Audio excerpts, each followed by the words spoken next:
I don't know why finding good romance books that will stick with me for a long time has been such a hard thing to do this year. Last year I was a romance girly. You couldn't catch me reading anything else other than romance and fantasy.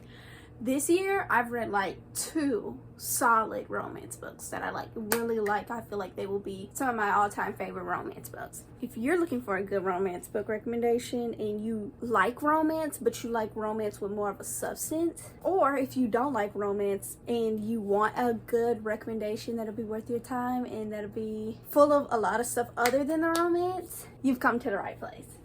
I wrote some notes. I feel like the best romance books people can read are those books that people who don't even like romance would enjoy. So these are those books. I have 4 book recommendations for people who don't read romance, don't like the romance genre, or just would like romance with something more going on. I won't say too much about the synopsis of each of these books because I do think you should go into a few of these blindly, or as blindly as possible, but I will be talking about tropes, themes, and characters. The first book we're going to talk about is literally the reason why I'm recording this video, and it is Honey and Spice by Lola. The tropes in this book is fake dating and reverse grumpy sunshine, and it follows Malachi and Kikiola. This is one of the books that I definitely don't want to say too much about the plot because genuinely is so much going on and these characters are living their own lives aside of the romance that a synopsis will be too much. This book was just stunning. This book was gorgeous. This book was absolutely everything. I was squealing and kicking my feet, giggling while reading this whole book because it was so beautiful. There was such good representation in it and such realistic characters, and even the storyline and the timeline of which these characters fell in love was very realistic and believable. The characters speak in AAVE, which is African American Vernacular English, if you don't know. There is Nigerian, Black, and Yoruba representation of this book. So many good cultures, just so many like cultural things happening in the book, and the characters themselves were so layered and complex, and just I love this book. But also there was healthy relationships and friendships, and my personal favorite thing about this book was the portrayal of Black womanhood, Black sisterhood, and Black love. Y'all, top tier. I haven't read a book where it was done better, honestly. The characters were funny and swoon-worthy, and the whole story was so cultural, just extremely cultural and dense and beautiful. But like I said, there was so much going on outside of the romance. These characters truly fell in love with each other rather than had a romance, if that makes sense. I don't know how to explain my thought process behind that, but pretty much these characters were living their own lives and fell in love rather than this just being a romance. Do you get what I'm saying? Like, this was these characters' story during this time period of their life while they fell in love with each other, not just the story of them falling in love, if that makes sense. Definitely a new absolute favorite of all time when it comes to romance. Truly, it hasn't been done better. It hasn't been done better. Nobody's on her level.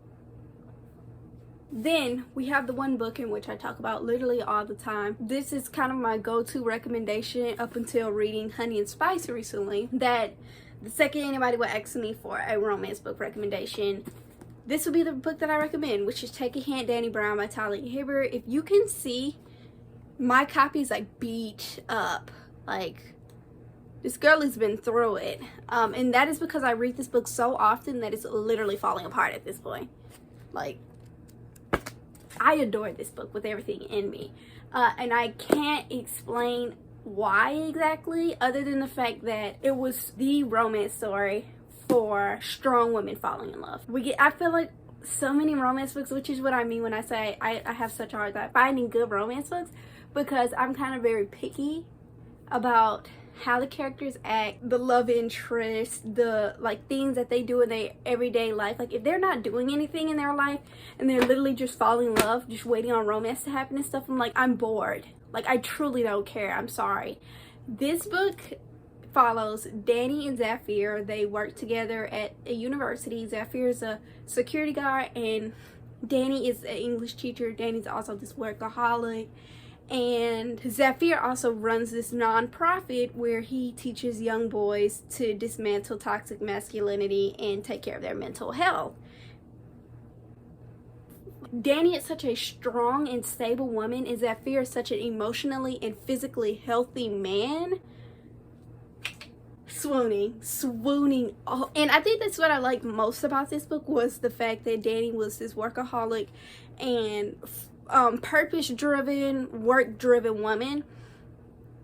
And she was financially stable, she was mentally stable, emotionally stable, and she falls in love with this sweet cinnamon roll man who's actually very grumpy also, but it's just so cute and it's so realistic, and I love strong women falling in love. It was so good. This book is also very humorous. Dani is a very sarcastic person, and I just love her so much, and obviously I see myself in Dani. But it also does a great job dealing with toxic masculinity and anxiety, because Zafir has anxiety. And that's what I also really love. Zafir doesn't need Dani to fix him. He's taking care of himself. He doesn't need Dani to do that for him. Like, you know how some books, they'll get together broken and the other person will like fix them? I don't like that. Why are we doing this? I'm not going to be fixing you like a puzzle, Bookie. And that's how this book was. And it was so good. I just love when romance authors do that, when they wait until the characters are healed and ready to be with somebody and then get the characters together. This book is everything to me. I will be rereading it tonight, so highly recommend. Okay, this next book is literally one of the only romance books that I read last year that has stuck with me. Like I told y'all, I read about 45, I want to guess 45 romance books last year, and this is literally the only one that has stood out enough to make this video. And it's actually this whole series, but it is the Bromance Book Club series by Alyssa K. Adams. Wow, this is a 5-book series, and I recommend literally every book from the entire series, because every book has something different. Every book has a different couple, and every couple and every person has a different mindset. Such distinctive characters. All of the characters have a different humor, and it's just like this whole found family throughout the whole series. So I highly recommend reading the whole series, but I will only be talking about the first book. If you want to know, my favorite books of the series is the 4th book, which is Isn't It Romantic? Just because this book has so much about childhood friends to lovers, marriage in trouble, like marriage, found family, feeling like isolated from everybody that you're friends with, if that makes sense. And I just kind of related to it in a bunch of ways that I won't pinpoint too much on this video. But also, again, because it was another big cinnamon roll man, another stable woman, and also the woman in this book has very, very similar love languages to myself. So I heavily related to this book in a few ways. But I will only be talking about this one in today's video, just to give you an idea on the first book of the series, even though I recommend the entire thing. So the tropes in this book is second chance romance, marriage in trouble, and forced proximity. This book follows Gavin and Thea. They are on the brink of getting a divorce, and they have 2 kids that are twins. And Gavin joins this book club called the Bromance Book Club, which is a group of men that have this romance book club where all they read is romance, to help them fix their relationships and to help repair their relationships with the women that they like, the women that they're married to, or the women that they're dating. And they all come together in this one little group to correct each other and protect each other and love on each other. More than anything, that's what I love the most about this book. This book heavily covers toxic masculinity and the importance of men having a safe space. You don't see that very often in books, I'm sorry, and this book did such a good job showing that. Like, men need a safe space to be corrected, men need a safe space to talk and vent and cry and hug on each other and love on each other. And that's literally what this book is. This is the book that I recommend to a lot of men in my life, because y'all need some healing, God bless. And it takes steps. It takes baby steps. This is one of the steps you can take, is reading this book. But also, this book in particular shows the realisticness of marriage and miscommunications and parenting. I know a lot of people are like, I hate the miscommunication trope. Baby, it happens in real life. It happens in real life. You're not communicating everything that you want to communicate all the time, and that causes trouble. Like, literally, miscommunication is literally normal, and it's a part of life. And this book showed that. You know what I'm saying? And the series also does a great job tackling misogyny.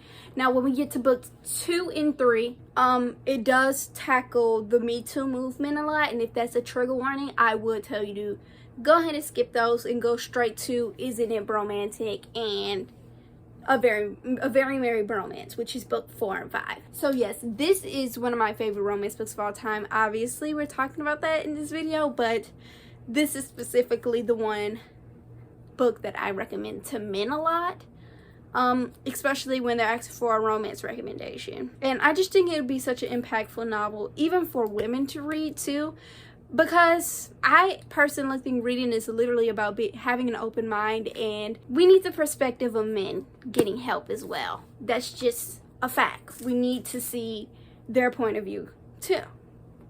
So yeah, go read this book. Go read all of these books that I'm talking about. The last book that I'm going to be talking about in today's video is Delilah Green Doesn't Care by Ashley Erin Blake. This book is a small town romance and grumpy sunshine. Those are the two tropes. And it follows Delilah Green, who is coming back into the small town to be the photographer for her sister Astrid's wedding. And there she meets Claire, who is Astrid's best friend. Their romance kind of kicks off from there. It is a sapphic romance, and it is one of the cutest romances that I've read mid-year. The meet cute in this book is absolutely gorgeous and stunning and so realistic. Like, this is how it happens, baby. In real life, this is how it happens. This book had a lot of conversations surrounding childhood neglect and dealing with the death of a parent at a young age. I personally struggle a little bit with neglect, you know. May need some therapy on that, but who knows, you know, who knows? But it also has some conversation about dealing with the death of a parent at a young age and how the people in that scenario treat you and how children cope with deaths. There was so much dry humor, and this book has such a beautiful setting. I think that this is prime time of the year to read the book, specifically in the spring and summer, because this book will get you in the summer feels. And this book was just so gorgeous and beautiful and lovely and so sweet, and obviously it touched me. I was tearing up a little bit because of the topics on neglect and everything like that as a child and from a parent. So I'm gonna stop talking about this book now because I'm getting a little uncomfy. This is not therapy. I hope you found a romance book recommendation from this video. I know I only have a few, and that's only because I've genuinely read a few that have stuck out. I've read a bunch of romance books, and these are the only ones that really stick out to me. These are the only ones that I would be like, I don't care what you read in your free time. I don't care if you're a nonfiction reader. You will literally adore these books too, because of the things that are going on in the book and because of the other topics and themes that are being discussed in these books. So I hope you found something new to read. I hope you will give one of these romance books a chance and a little try. Give it a go. Let me know what you think about them. If you have any romance book recommendations that are almost having the feel of a contemporary fiction or literary fiction, please let me know. If you have any romance book recommendations that are similar to some of the books that I've talked about in this video, let me know, because I do enjoy romance books, but when I read them, I specifically want something a little bit more dense and with things going on outside of the romance and the spice and all of that. So let me know. Go read one of these books. Go read all of these books. I'm gonna see you in my next one very, very soon. Bye.